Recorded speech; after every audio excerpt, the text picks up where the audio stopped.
Le vent balayait la poussière sèche de la prairie, comme un troupeau de petits fantômes. Il tourbillonnait au sabot de l'alezan et se dissolvait dans la lumière du couchant, tandis que le shérif Ethan Rowley approchait de la maison de Clara Mason. Le chemin jusqu'ici avait été long et épuisant, rocailleux, désert, bordé d'herbes brûlées et de liserons solitaires qui s'accrochaient à la vie. À l'ouest, le ciel prenait une teinte rouille et bleue, et au loin, grondait déjà le premier coup de tonnerre paresseux. Il savait que la nuit serait agitée. La ferme de Clara se dressait seule, comme échouée au bout du monde.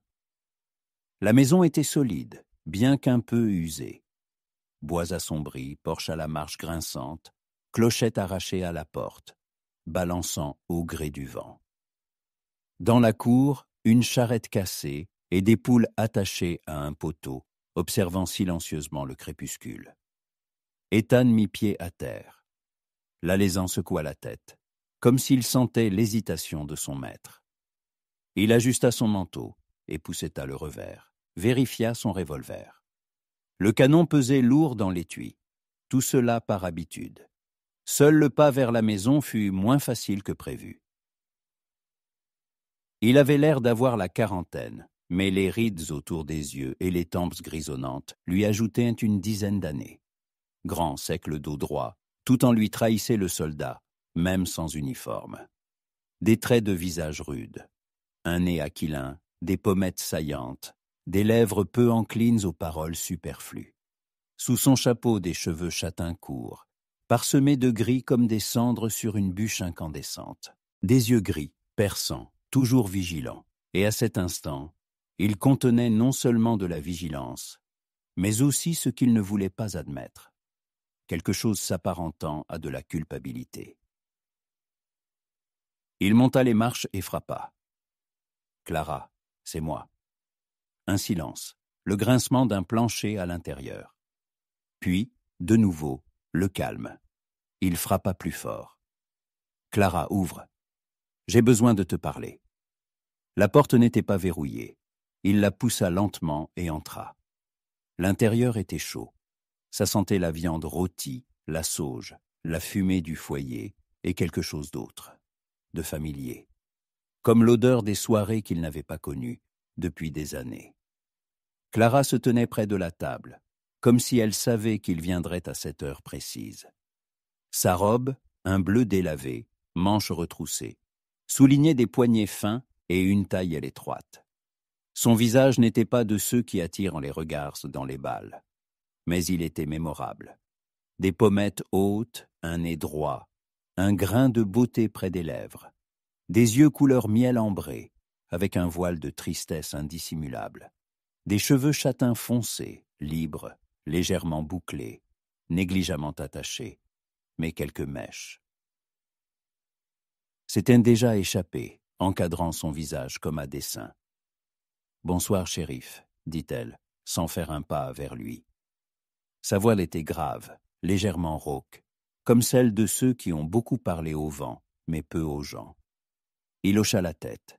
« Tu sais pourquoi je suis venu. »« Je sais. La ville en parle depuis une semaine. Je pensais que tu enverrais quelqu'un. Je ne m'attendais pas à ce que tu viennes toi-même. C'est mon affaire, Clara, et je devais. Parce que je ne suis pas juste un nom sur un mandat, parce que tu n'es pas une étrangère. » Elle se retourna, s'essuya négligemment les mains sur une serviette. « Le dîner est presque prêt. Tu n'arrêteras pas une femme le ventre vide, Ethan, je me souviens de toi. » Il ne protesta pas. Elle sortit 2 bols profonds, posa une bouteille et des verres sur la table.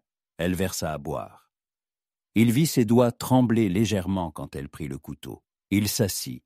Son corps bourdonnait de fatigue. Ses jambes lui faisaient mal après la longue chevauchée. Mais à l'intérieur, il était agité, comme s'il était assis non pas dans une maison, mais au bord d'un précipice, regardant le vide. « Dis-moi, tu crois que j'aurais pu faire ça ?» demanda-t-elle, sans le regarder. Il hésita.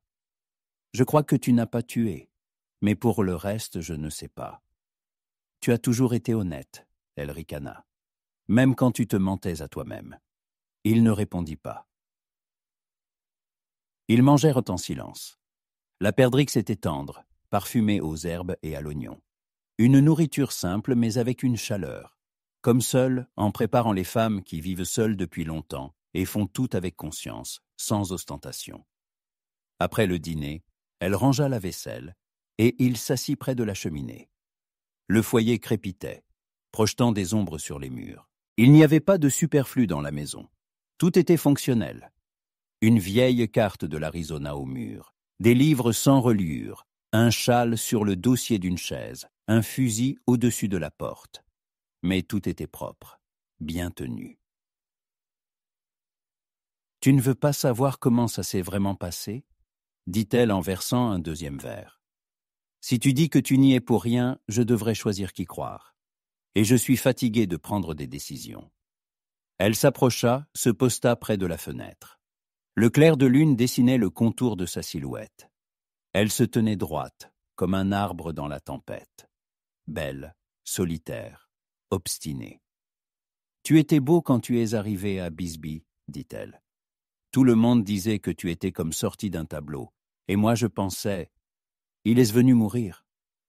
Pourquoi? Parce que tu regardais les gens comme si tout en toi s'était consumé. Et ce n'est qu'après que j'ai compris. Tu t'accrochais au devoir, à l'uniforme, à l'ordre, pour qu'il reste au moins quelque chose à l'intérieur. Il s'approcha lentement, s'arrêta à un pas d'elle. À l'époque, tu étais différente aussi, tu riais. J'avais un mari, une maison, une vie. Et maintenant, je dois être arrêté pour ce que je n'ai pas fait, ou que j'ai fait, qui sait. Il lui prit la main, ses doigts étaient chauds, calleux. Elle ne la retira pas.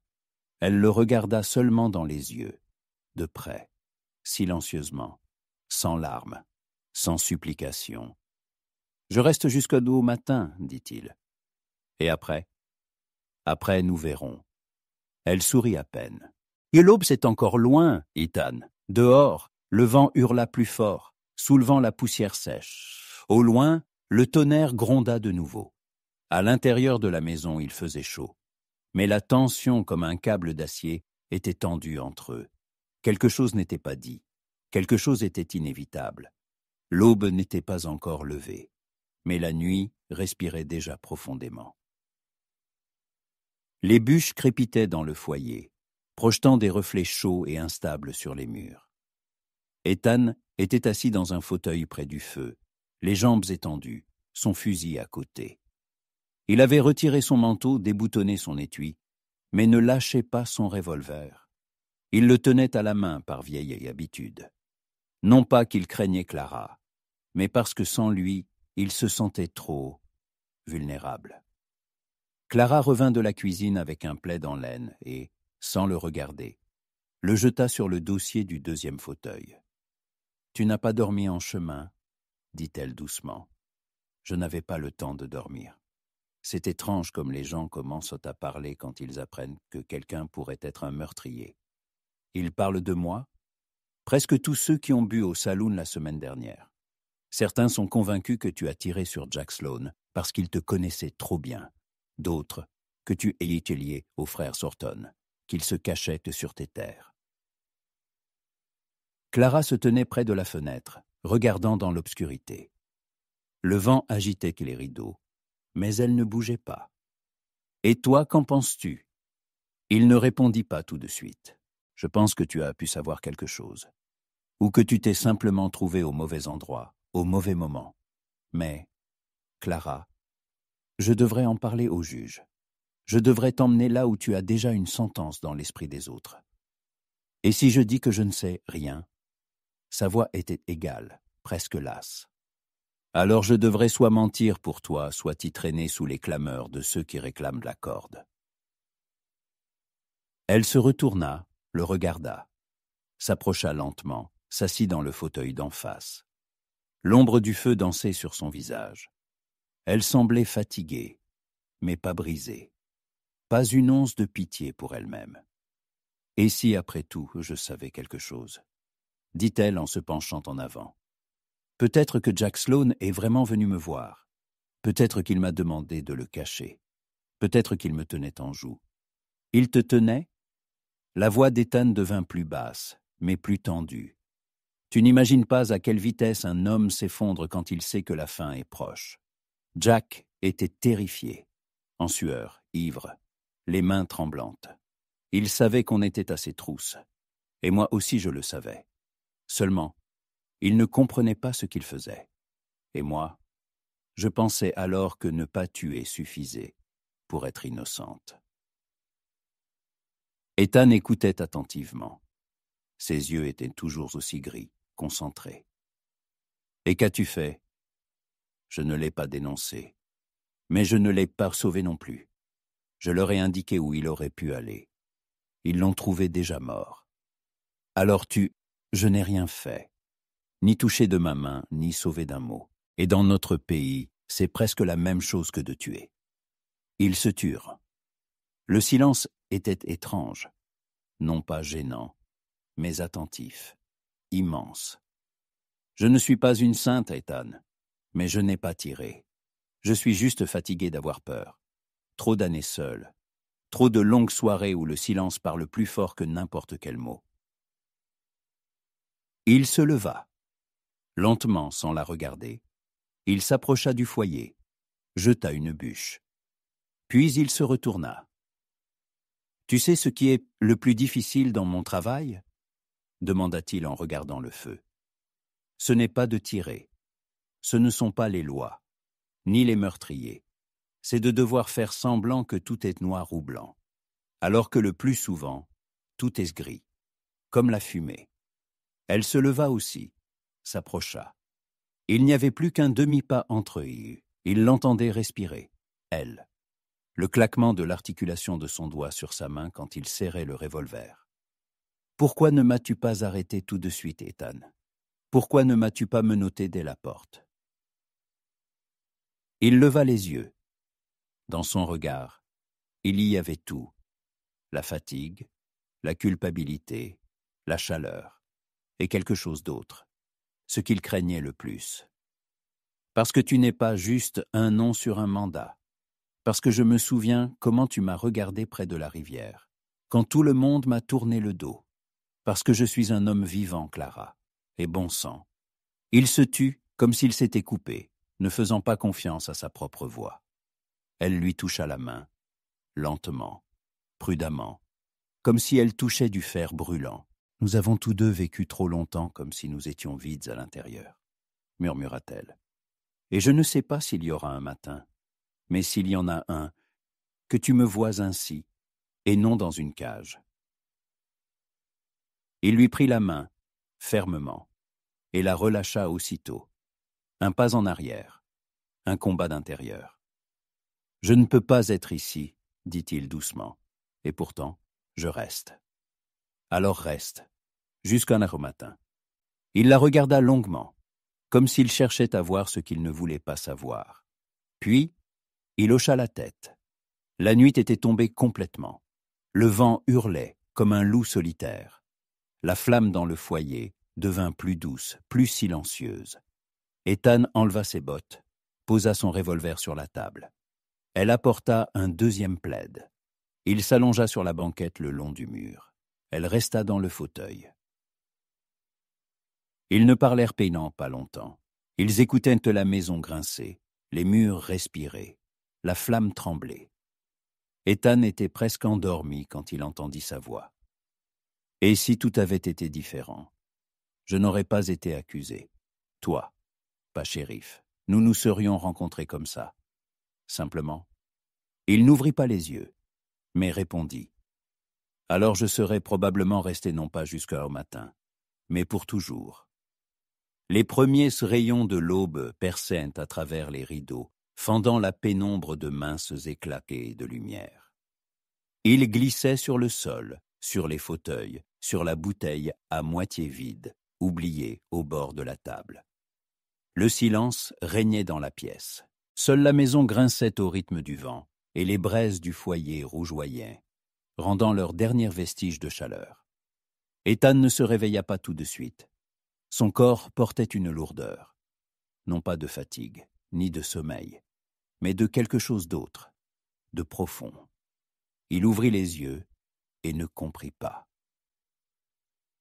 Immédiatement où il se trouvait, il était allongé sur la banquette, enveloppé dans un plaid, et l'air ne sentait pas la poudre, ni la sueur de cheval comme ses matins habituels, mais quelque chose de presque familier. L'odeur de la fumée de bois, des herbes, et, très faiblement, de ses cheveux. Il s'assit, passa une main sur son visage. Sa tête était vide, ni douleur, ni pensée. Juste une étrange légèreté, comme après une grande perte, quand on n'a pas encore eu le temps de sentir qu'elle était vraiment survenue. La maison était trop silencieuse. Il regarda autour de lui. Le foyer était éteint. Sur la table, 2 verres vides. Son revolver, au même endroit où il l'avait laissé, mais sans le sentiment de nécessité. Le fauteuil près du feu était vide. Le plaid dont elle s'était couverte la nuit était soigneusement plié sur le dossier. Il se leva. Ses doigts touchèrent le bois du chambranle de la porte. Tout était pareil que la nuit. Seule Clara n'était plus là. Ethan s'approcha de la porte. Elle était entr'ouverte. Un air froid s'infiltrait par la fente. Il sortit, pieds nus sur les planches de bois du porche, et sentit aussitôt le givre matinal lui transpercer les os. La prairie s'étendait jusqu'à l'horizon, pâle, d'un jaune froid. Un silence planait sur elle, seulement rompu par le faible bruissement du vent dans les buissons secs. Loin derrière les collines, le soleil se levait, terne, fatigué. Les oiseaux ne chantaient pas encore. Seul un corbeau solitaire croassa quelque part à la lisière du bois. Ethan descendit du porche, fit le tour de la cabane. Au poteau d'attache, seulement son alezan. Des traces de bottes de femme dans la poussière, menant à l'arrière. Et plus loin, des traces de sabots frais, légères, nettes. Un cheval, léger, comme sa décision. Il resta silencieux, regardant le vide, tandis que le ciel s'emplissait lentement de lumière. Clara était partie, avant qu'il ne se réveille, partie seule, sans un mot, mais elle avait laissé, pas seulement des traces. Il rentra dans la maison, s'assit à table, et remarqua. Au centre de la table gisait une feuille de papier, soigneusement pliée, et à côté, une tige d'absinthe séchée. Il reconnut cette herbe. Elle pendait en bouquet dans la cuisine, près de la sauge. Amère, mais avec un arôme inoubliable. Il déplia le papier. L'écriture, régulière, féminine, avec une légère inclinaison vers la gauche. Tu es un homme bon, Ethan, vrai, non sans peur, mais avec honneur. Je ne pouvais pas attendre que tu redeviennes shérif. Tu crois trop au devoir. Et j'ai vécu trop longtemps sans espoir. Pardon de ne pas t'avoir réveillé. Je ne suis pas de celles qui disent au revoir, mais je suis reconnaissante. Pour la nuit, pour le silence, pour le regard sans jugement. Ne me cherche pas. Il ne faut pas faire de choix au nom de la loi. J'ai fait le mien. C'est. Il lut ces lignes lentement, sans hâte. Chaque mot, comme une gifle. Silencieuse, mais précise. Sans colère, sans reproche. Juste, un fait. Il s'assit dans le fauteuil près de la cheminée, croisa les jambes. Ses doigts tenaient toujours la feuille, mais son regard se perdit dans le feu.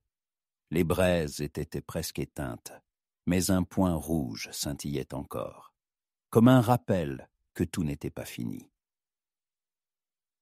Il se souvenait de son silence, regardant par la fenêtre, de son absence de supplication, de son regard, avec chaleur, mais sans espoir, comme si elle savait que tout cela n'était qu'une courte halte, pas une vie, pas un chemin, juste une pause entre la fuite et le jugement. Il approcha la note du feu, pensa, la brûler, la laisser partir, mais il ne put pas. Il la replia, la rangea dans sa poche intérieure. Il se prépara sans hâte, selle, fusil, ceinture, revolver. Ses mains agissaient machinalement. Il ne ressentait aucune urgence, Elle était déjà loin. Peut-être était-elle partie vers le sud, vers l'ancienne route où passaient autrefois les diligences. Ou peut-être vers les collines, où personne ne cherche, car seuls ceux qui ne veulent pas être trouvés s'y rendent. Il aurait pu la suivre. Il aurait pu la déclarer fugitive, envoyer sa description, la ramener menottée. Il aurait pu, mais il ne le fit pas. Avant de monter à cheval, il se retourna. La maison se tenait silencieuse, dans la lumière du matin.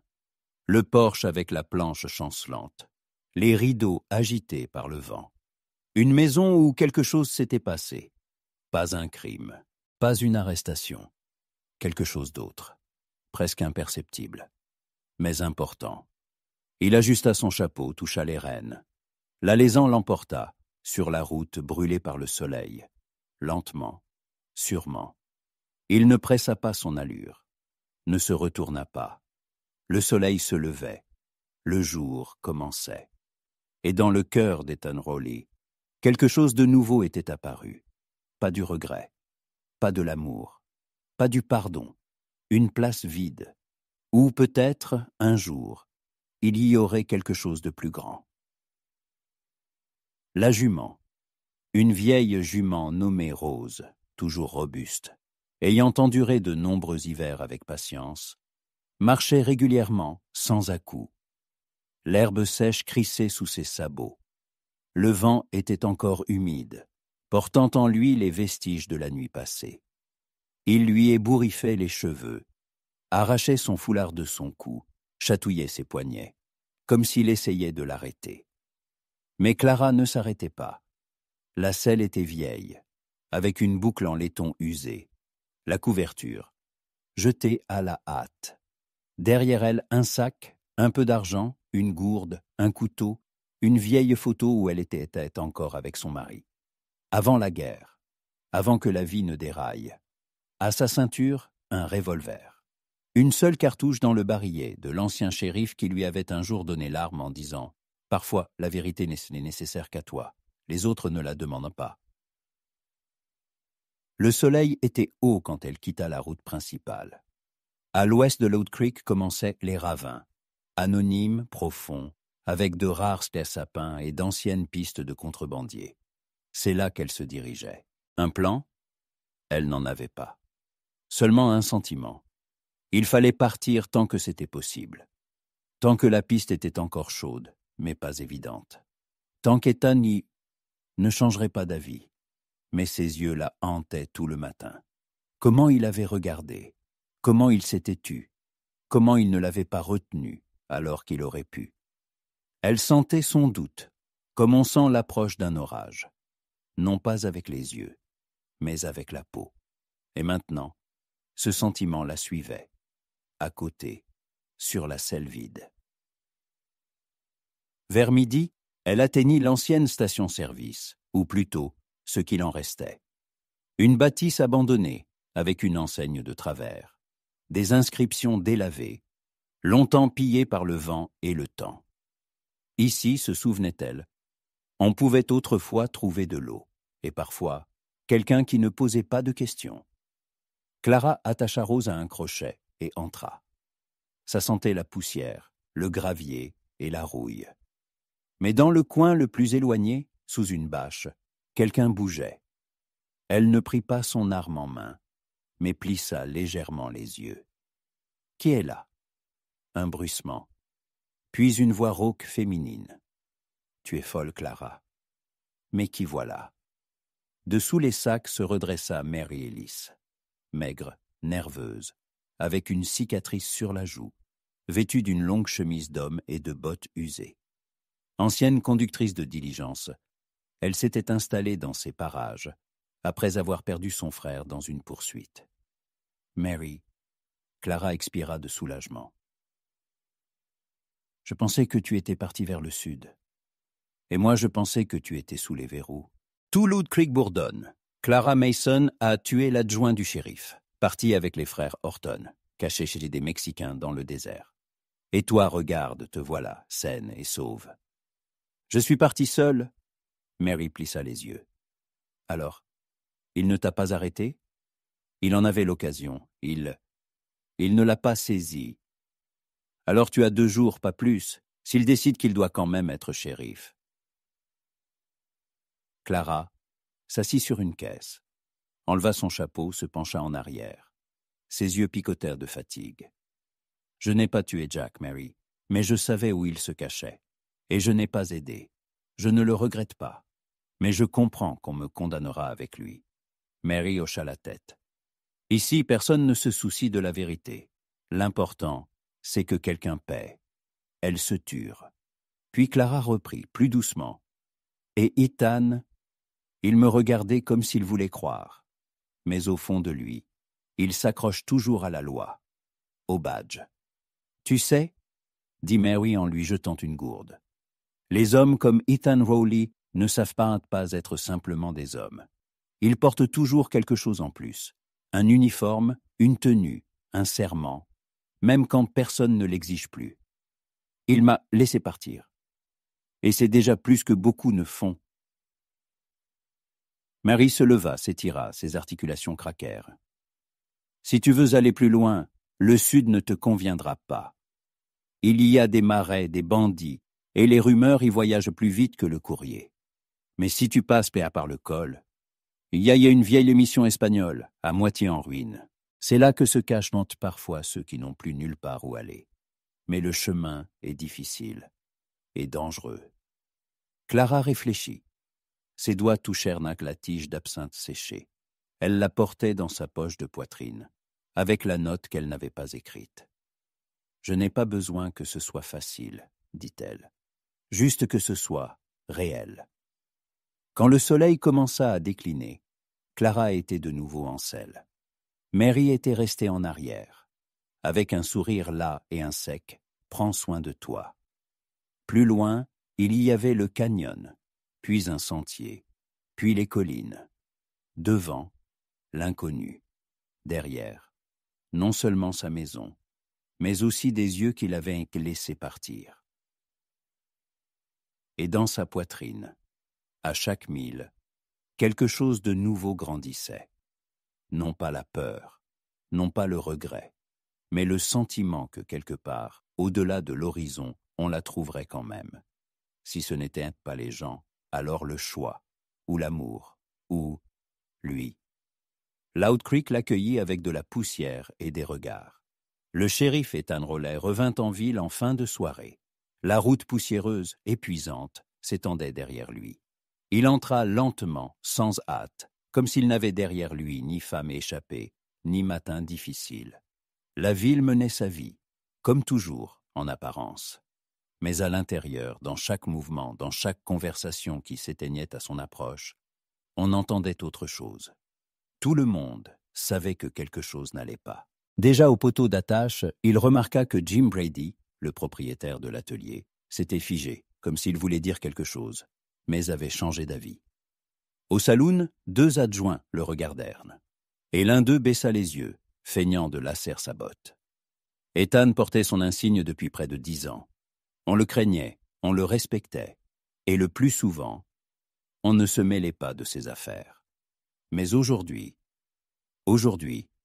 l'insigne semblait avoir pâli.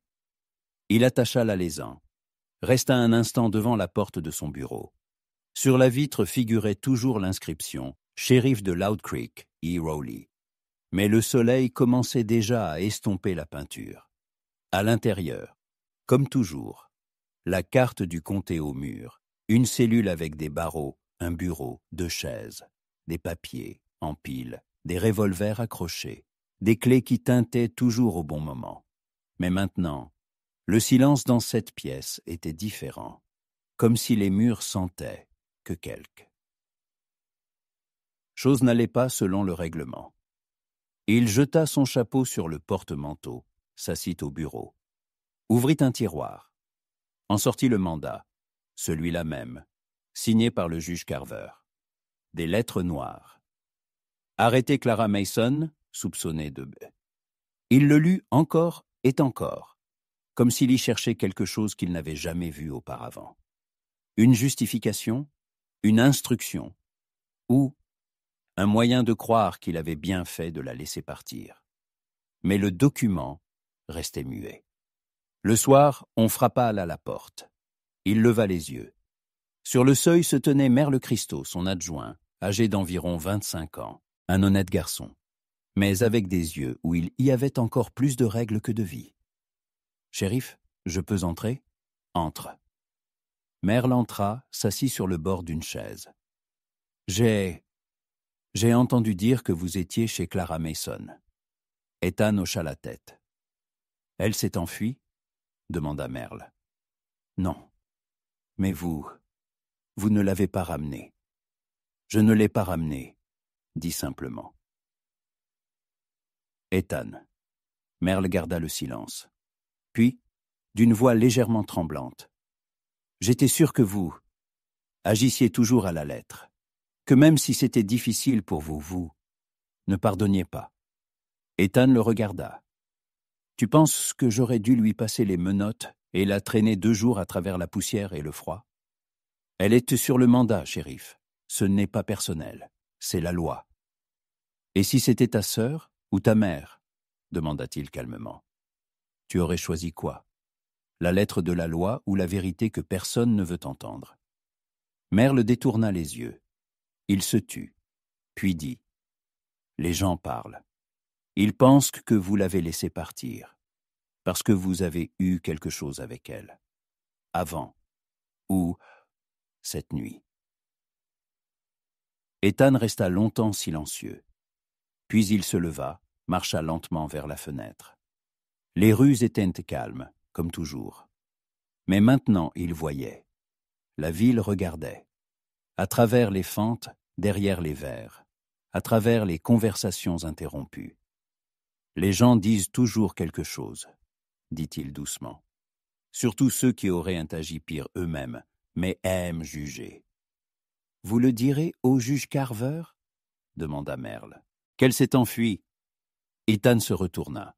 « Je dirais que j'avais un mandat, que je suis arrivé, qu'elle n'était pas là. »« Vous mentirez ?» ?»« Je ne mentirai pas, Merle. Je dirai simplement ce que j'ai vu. » Merle se leva. Ses yeux oscillaient entre respect et doute. « On ne vous fait plus confiance comme avant, shérif. » Ethan hocha la tête. « Je sais. » Quand l'adjoint fut parti, il resta seul, il prit son insigne. Le fit tourner entre ses doigts.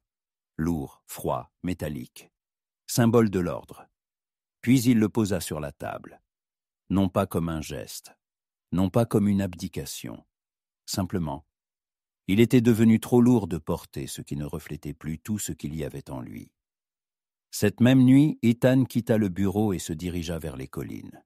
Sans chapeau, sans uniforme, sans mots. Comme une ombre. Ou un homme à qui il ne restait que la route. Il ne savait pas où était Clara. Il ne savait pas ce qui arriverait s'il la trouvait. Mais une chose, il la savait avec certitude. Certaines histoires ne peuvent être terminées selon le protocole. Et certaines personnes ne peuvent être laissées partir, même si elles sont parties les premières. Le jour commençait sec. Le soleil se levait lentement, comme s'il était lui aussi fatigué du chemin. Ses rayons se déversaient sur les murs calcinés de la vieille mission, délabrés, abandonnés, n'ayant plus entendu ni chant ni prière depuis longtemps. Seul le vent tourbillonnait dans les arches, balayant la poussière des siècles et l'herbe sèche. Clara était assise au bord du précipice, les genoux serrés dans ses bras, écoutant le vide dans sa poitrine. Il n'y avait pas de peur. Elle s'était depuis longtemps évaporée, avec les dernières traces de vie qu'elle avait laissées derrière elle. Il n'y avait pas non plus d'espoir, juste une paix mince, presque imperceptible. Non pas celle qui console, mais celle qui vient quand on n'a plus rien sur quoi s'appuyer, et que soudain, tout devient léger. Elle avait quitté Loud Creek sans serment, sans adieu. Comme part celui qui n'attend pas de salut. Comme partent ceux qui ont déjà tout perdu, sauf eux-mêmes. Maintenant, elle était loin. Au-delà des collines, au-delà des lois, au-delà des souvenirs. Ici, personne ne connaissait son nom, ni sa faute, ni sa vérité. Seulement le vent et les pierres. Et le silence, devenu son unique compagnon. Le cheval se tenait un peu à l'écart, mâchant tranquillement une branche sèche. Clara lui caressait l'encolure, machinalement, sans penser. Elle ne savait même pas où elle irait ensuite, juste en avant, tant qu'il y aurait de l'eau et eau, de la force et du chemin. Mais au fond, à cet endroit même qu'elle s'efforçait de ne pas toucher, vivait encore une ombre. Lui, pas le shérif, pas la loi, mais cet homme qui n'avait pas mis les menottes, qui avait regardé non pas à travers un mandat, mais comme dans l'essence même des choses, qui était resté au seuil d'un choix, et n'avait fait un pas ni dans un sens, ni dans l'autre. Elle n'attendait pas qu'il la trouve, mais elle ne pouvait s'empêcher d'y penser. Et donc, elle ne fut pas surprise quand elle entendit un lointain bruit de sabots. Son cœur tressaillit, comme la cendre au vent, sans panique, sans exaltation, juste un tressaillement. Elle ne se retourna pas, ne se leva pas. Elle écouta le cheval étranger s'approcher pas à pas, s'arrêter à un pas du précipice, s'enfoncer dans la poussière. Le silence, puis sa respiration. Ethan. Il ne dit pas un mot. Il se tenait simplement là, et dans cette ombre, tombée de sa silhouette, il y avait tout. Le chemin, le doute, la nuit qu'il n'avait pas discutée, et le matin qui était devenu plus silencieux qu'il n'aurait pu l'être.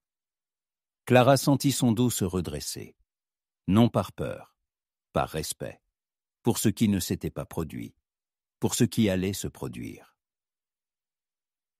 Elle se leva lentement, se retourna.